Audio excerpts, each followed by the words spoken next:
When a father of two heads off for a bear hunt during the 2024 hunting season in Pennsylvania, he has no idea just what lays in store for him. It turns out to be the hunt of a lifetime, and one he will always treasure.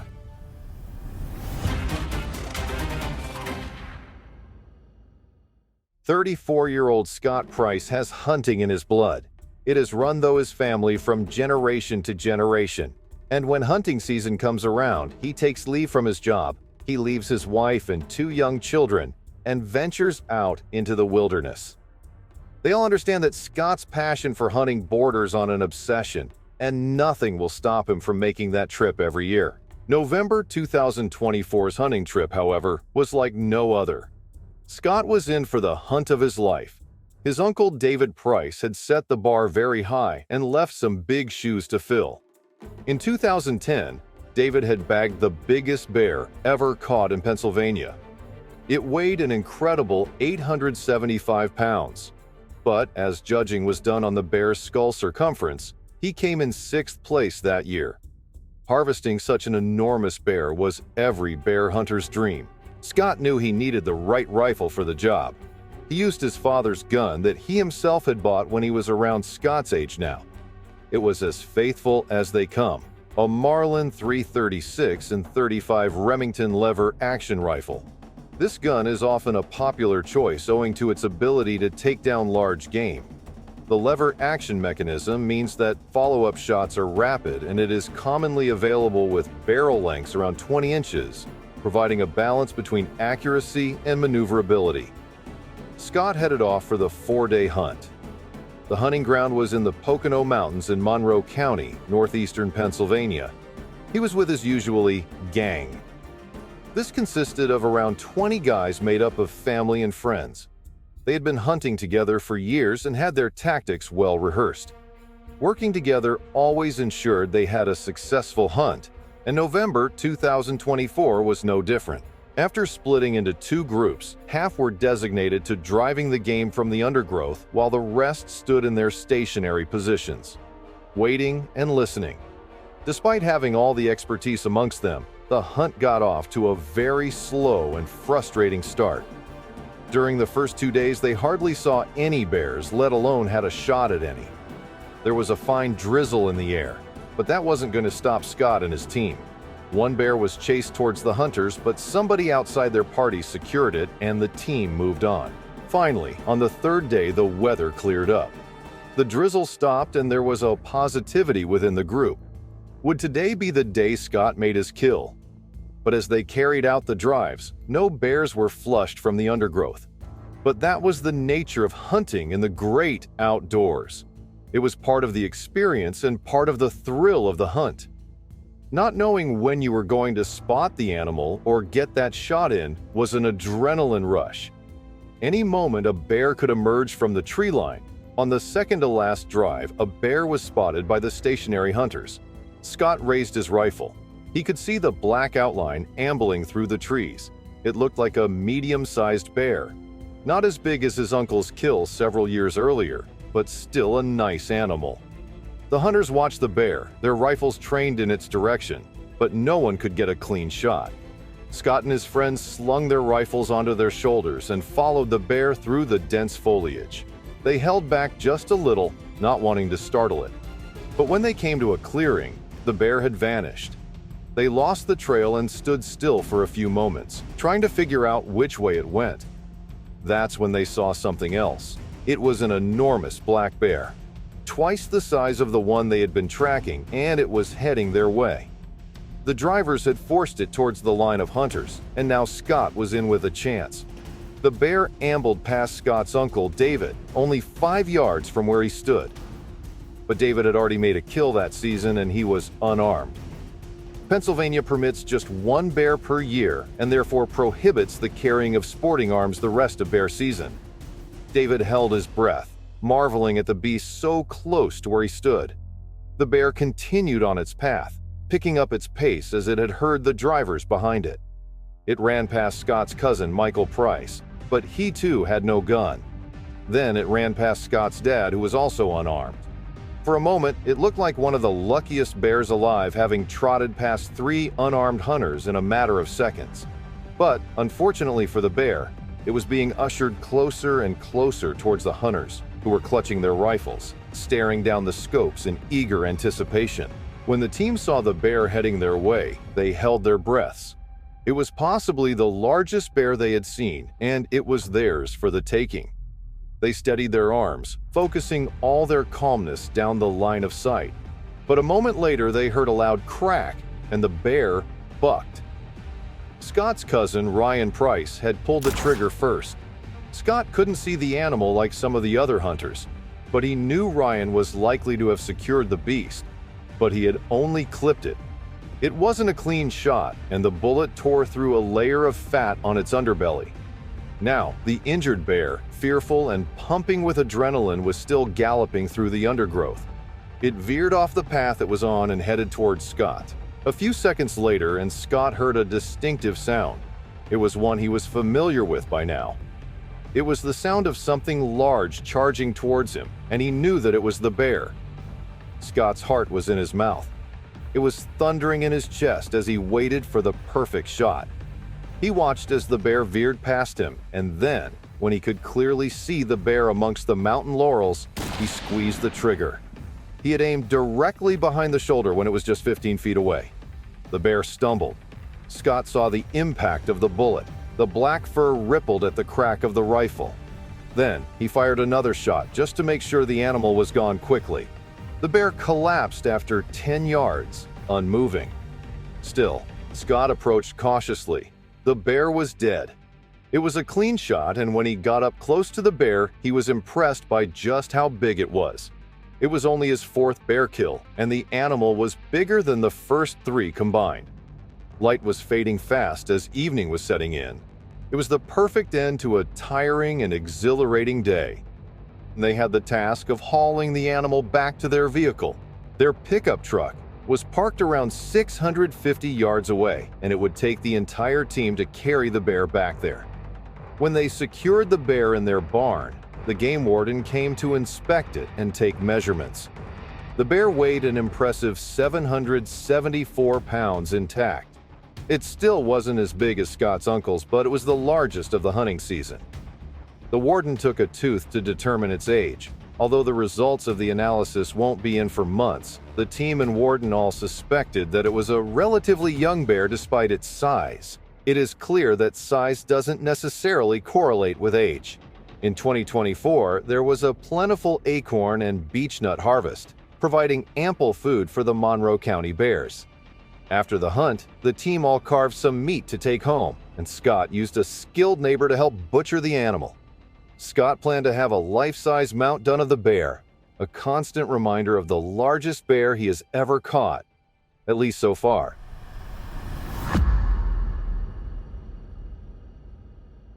Brutally attacked and left fighting for his life, Evans had to push past pain, fear, and exhaustion just to survive. At 32 years old, Jeremy Evans wasn't new to the outdoors. He had spent 17 years hunting, mastering the skills needed to track and take down game. Unlike most hunters who stuck close to roads and towns, Evans preferred to venture deep into the wild, into the rugged backcountry of Alberta's Rockies. Hunting wasn't just a hobby for him. It was a way to disconnect from modern life, to live like his ancestors had. Every year, he would spend 2 months in the wilderness, tracking deer, elk, moose, and sheep. He was especially passionate about bow hunting, relying on skill and patience instead of modern firepower. He had always been lucky, always came back with a trophy. Until one day, he didn't. On August 24, 2017, Evans set out for a 3-day scouting trip in preparation for ram hunting season. He had spent weeks planning, determined to finally tag a big ram. He packed his gear, loaded his mountain bike into his truck, and said goodbye to his wife, Joyce, and their 6-month-old daughter. It was a 3-hour drive to a starting point, and the excitement was almost too much to contain. The wild was calling. Evans had no idea that this trip would turn into the fight of his life.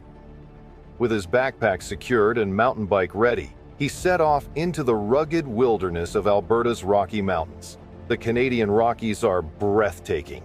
Towering peaks, deep valleys, rushing rivers, and glacial lakes that shimmer like gems. It's a land of raw beauty and untamed wilderness, but it's also home to some of the most dangerous predators in North America. Evans wasn't here for sightseeing, he had a plan. 7 to 9 miles from his base camp, deep in the backcountry, was the perfect scouting location for bighorn sheep. Most hunters wouldn't dare venture that far, especially not on a bike. As he pedaled down the dark trail, Evans passed 2 other hunters, one of whom gave him a puzzled look. He knew exactly why. Most hunters stick to safer, more accessible spots, but Evans had a strategy. Let the others push the sheep deeper into the wilderness, right into his sights. His destination was a remote area known as Crying Canyon, a place so steep and isolated that few hunters ever set foot there. To Evans, that was an advantage. The fewer people around, the better the hunt. By the time he reached the canyon, in the distance a small herd of sheep moved along the rocky slopes. Evans stopped, pulled out his binoculars, and watched them in silence. Everything felt perfect. The untouched wilderness, the quiet rhythm of nature. He stood there for over 10 minutes, soaking it all in. Then, as he lowered his binoculars, he saw something that sent a chill down his spine.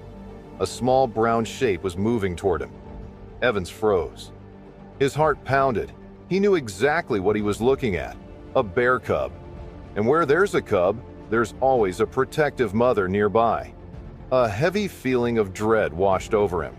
He had seconds to react. Slowly, he reached for his bear spray, knowing it was his best chance. But there wasn't enough time. Evans suddenly realized his biggest mistake. His bear spray was buried deep in his backpack. He hadn't clipped it to his belt like he normally would, and his rifle? It wasn't loaded. In that moment, he knew he was in serious trouble. A sharp crack echoed from behind. Jeremy Evans turned his head and his blood ran cold. A grizzly sow, wild-eyed and enraged, was charging straight at him. The bear was less than 4 feet away. In an instant, it was on him, rearing up with one massive paw raised, ready to strike. Its jaws were wide open, revealing razor-sharp canines, and its eyes rolled back in fury. There was no doubt about what was coming next. Evans had no time to think, only to act. He grabbed his mountain bike, shoving it between himself and the grizzly. In the same motion, he snatched up his backpack, using it like a shield to push the bear back. For a split second, it worked. But the bear wasn't giving up. Evans swung his backpack, slamming it against the grizzly's head, while desperately trying to push its face away. The struggle was fierce, but the bear was too strong. Then, pain shot through his hand. The grizzly clamped down with its powerful jaws, its teeth sinking deep into his flesh. He wrestled and fought, refusing to let go. The battle raged on until the bike was knocked aside, and the grizzly finally stepped back, about 30 feet away. This was his chance. Evans fumbled for his 10mm Glock, trying to load it with shaky hands, but the fight wasn't over. The bear turned and charged again. Evans threw his backpack aside and ran, straight up the mountainside. His instincts screamed one thing: find a tree. Spotting a spruce tree, he jumped up, gripping the rough bark and scrambling to climb. But before he could pull himself fully up, his right leg dangled too low. The grizzly saw its opportunity, a flash of agony. Evans felt the bear's teeth sink deep behind his knee. With terrifying strength, the sow ripped him off the tree and flung him 6 feet through the air. His body hit the ground hard. Before he could react, the grizzly latched onto his side and threw all 250 pounds of him like a rag doll. And just like that, the fight for his life was far from over. Jeremy Evans had always heard the same advice: if a grizzly attacks, play dead. So as the massive sow knocked him to the ground, he curled up into a fetal position, hoping the bear would lose interest. But as he lay there, unmoving, the bear didn't stop. The grizzly's jaws locked around the entire left side of his head, clamping down with crushing force.